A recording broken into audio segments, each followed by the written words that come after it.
कभी सोचा है आपने कि किसी परीक्षा की तैयारी करने वाला एक साधारण इंसान कैसे असाधारण बन जाता है? वो भी एक ही कमरे में बैठा होता है, किताबों के ढेर में डूबा, दुनिया से अलग, अकेला। ना कोई पार्टी, ना कोई आराम, बस एक लक्ष्य, यूपीएससी।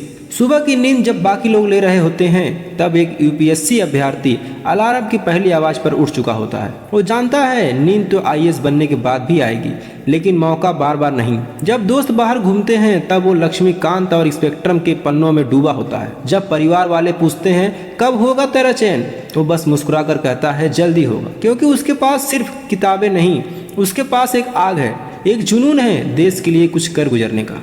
याद रखो, ये सिर्फ एक परीक्षा नहीं, एक तपस्या है। यह आपकी सहनशीलता, आत्मनियंत्रण और धैर्य का इम्तिहान है। हर असफलता एक सीख है, हर थकावट के पीछे छुपा है एक सुनहरा भविष्य। जब आप हार मानने वाले होते हैं, बस एक पल रुकिए और खुद से पूछिए, क्या वाकई मैं यहाँ तक सिर्फ हारने के लिए पहुँचा हूँ? नहीं, आपने खुद को कई बार साबित किया है और अब आप भी कर सकते हैं। सोचिए उस दिन को जब आपके हाथ में यूपीएससी का फाइनल रिजल्ट होगा और उसमें आपका नाम लिखा होगा।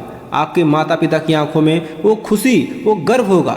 आपके सालों का संघर्ष एक पल में सार्थक हो जाएगा। आपसे कहा जाएगा आपको आईएएस के लिए चयनित किया गया है और आप मुस्कुराते हुए बस यही कहेंगे, ये सिर्फ मेरी जीत नहीं है, ये उन तमाम रातों की जीत है जो मैंने नींद को कुर्बान कर दी थी। तो अगर आप थक गए हैं तो रुक जाइए, लेकिन हार मत मानिए। अगर कोई कहे कि यूपीएससी कठिन है, तो मुस्कुराइए और कहिए कठिन नहीं है। यही तो वह रास्ता है जो मुझ जैसे साधारण को असाधारण बनाएगा। क्योंकि यूपीएससी कोई परीक्षा नहीं, ये आत्म की परीक्षा है, ये आत्मा की परीक्षा है। और अगर आत्मा तैयार हो तो कोई भी मंजिल दूर नहीं। दोस्तों, जाते जाते इतना ही कहूँगा कि संघर्ष जितना बड़ा होगा, सफलता उतनी ही शानदार होगी। और जब आप सफल होंगे, पूरा देश कहेगा देखो ये वही है जिसने कभी हार नहीं मानी। आपका सपना जिंदा है, उसे हर दिन सांस दीजिए, पढ़ते रहिए, बढ़ते रहिए, देश आपका इंतजार कर रहा है। दोस्तों, ये सिर्फ यूपीएससी छात्रों के लिए नहीं है, ये उन सभी छात्रों के लिए है जो अपने जीवन में कुछ हासिल करना चाहते हैं, जो कुछ बनना चाहते हैं।